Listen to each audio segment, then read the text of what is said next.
What's going on YouTube? Jay Lucent. I'm here with a new video. I hope everybody's doing well. I should have a couple other videos uploading with this one. You're gonna want to make sure you watch it all the way through. I have a lot of important things I'm gonna tell you guys. Also, if you do enjoy, make sure you subscribe, leave a like. Let's keep running this content up. Let's get right into it. Today, we're gonna do 5 things I don't like about my CLA 45. And it's things you can't change, things that are just gonna be there.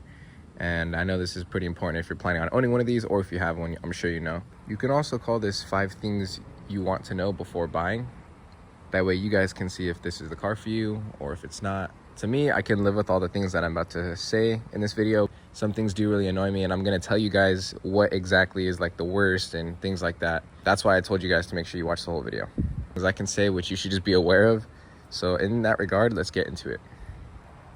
Also, I should have it, it's probably gonna upload after this one, but check it out. We got the windshield, it's all cleaned up with a nice tint on it. It looks super exotic, it stands out.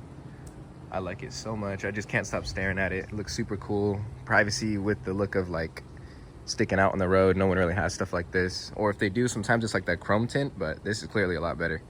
I just lowered the exposure. Yeah, you can just see how crazy the colors are. It has a lot more like pinkish red than I thought. In the corner you can see purple, but it's not as much as I thought it was gonna be. Although in Mercedes, S-Class, G-Wagons, like some of the certain models, they do have the colored tint, even though it's actually built in their glass, so it's not even tinted.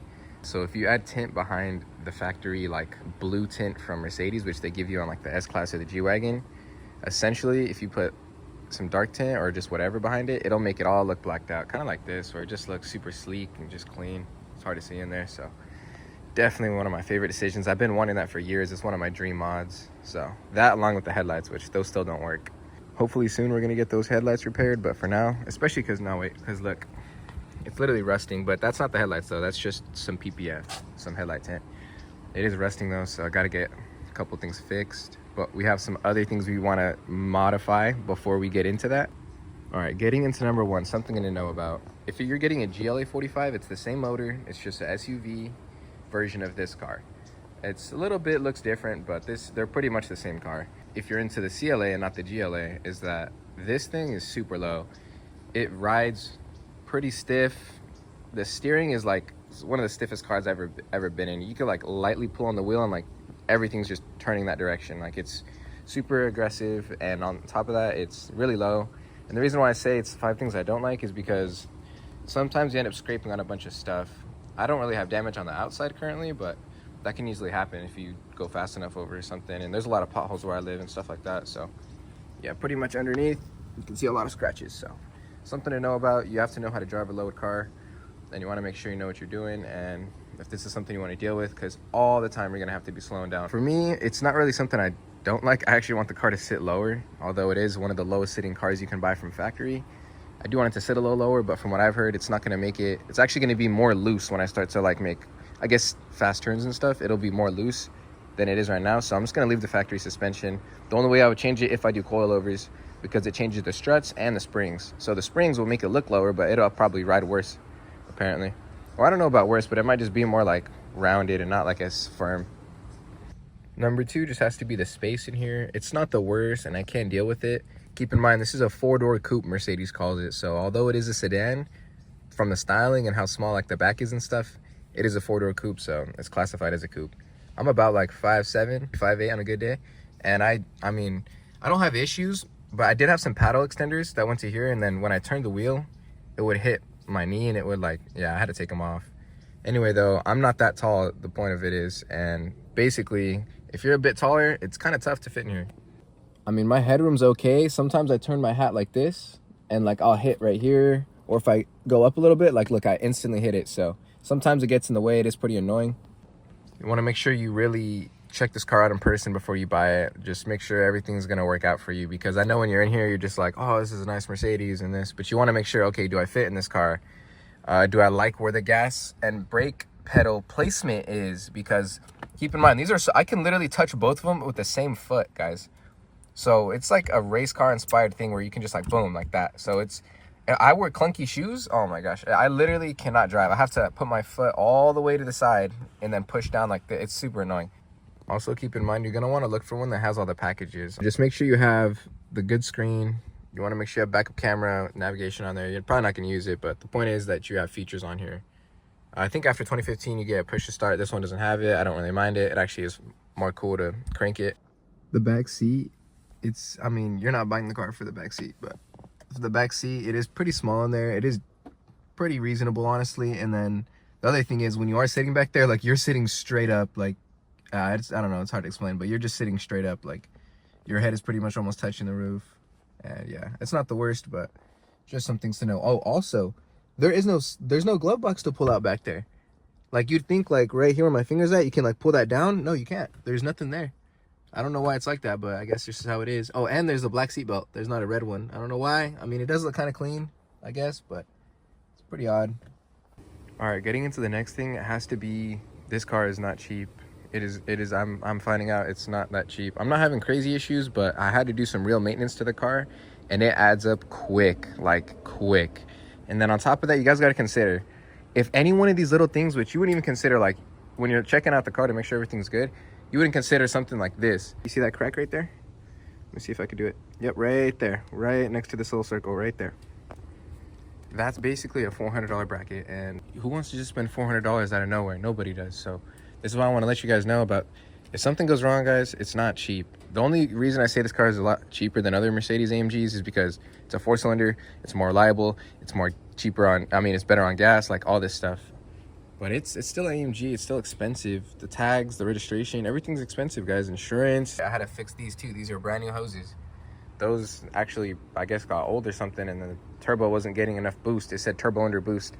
I had to get that fixed. It wasn't, that actually didn't cost a lot. I was surprised about. All right, for this next one, I'm gonna do my best to explain it. It doesn't take off from a red light. When it changes green, it doesn't take off super smooth. Some of the other Mercedes have no issues with this. It's something in this car's transmission. You can't do this and it just like, oh, the light changes green and I'm just gonna go, and you're just rolling forward. It's, you're pushing it, you're not rolling. You push it harder, boom, it kicks you and jolts you back. Unless you do it a certain like lightness or something, like it doesn't do it and it shifts smooth or something. But it's, yeah, it is so annoying. It doesn't just go smooth. It goes to a certain point smooth, and then it'll jolt you back to get you going. And then at that point you have full control. That's the best way I can explain it. It doesn't just accelerate smooth from the start. This is something I would really try out if you test drive a CLA, because that's the only way to really feel how it is. And you have to deal with that every day, and there's not really a fix for it. It's just, thanks to the transmission, it's the way it is. It's really weird. On top of that, I just have had electrical problems with this car. This screen right here wasn't working right. It was like at least 4 to 6 months. And this right here is what controls this. Basically, I was driving, my music was playing, the thing just restarted itself, and I was like, what the heck is it doing?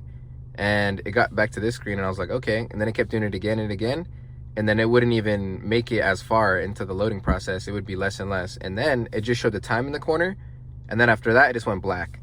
And then from there, all these buttons that are supposed to be lit at night, this was the only button that was lit at night, but it would flicker on and off. So obviously it broke, and it was about $600 to get that repaired, and that's just for the labor. The screen itself cost about 300 bucks. I had to get it off of a crashed, used CLA, which I got from in Texas. They had to swap out these buttons, but I mean, my old one had like scratches and stuff. This one was super mint. It took me a long time to find one. Some of these I found, this whole thing was just scratched. Like, it was just insane. I was like, how do people damage it so much? This one has all the, no peeling or nothing. It's super clean. But keep in mind, I never had electrical issues. All of a sudden that just happens. So got to be aware this can happen, and it just starts adding up. I had to pay about $2,000 to $4,000 just to get the car running when I first got it, because there was a couple things wrong with it. And keep in mind, another time, like probably like after a year and a half to 2 years of ownership, the fan turned on. You know, it's a hot summer day and your car is like, the fan is blowing outside, and you hear the car at the red light. It's loud. You know, the fan's trying to cool down the engine. Yeah, I turned on the car, and that sound turned on by itself, and it was a regular day. It was not hot.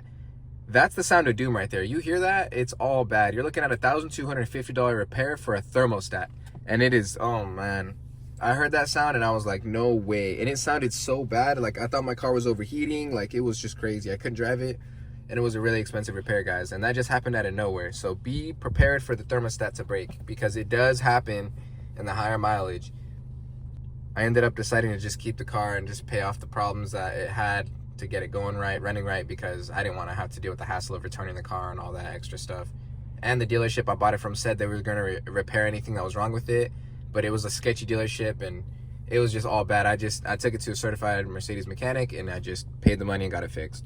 And like I said, besides that, the thermostat, and then now I had to do some expensive service to get the transmission, differential, the screen repaired, and a couple things like that, spark plugs, just so I make sure on this 100,000 mileage that I'm at, I'm going to be good from here on out. But I've had my fair share of having to spend a lot of money on this from time to time. I'm just really going to be on top of the maintenance now and really try to keep it up. And I would recommend for you guys to do that too, because if not, it can add up quick. So be prepared.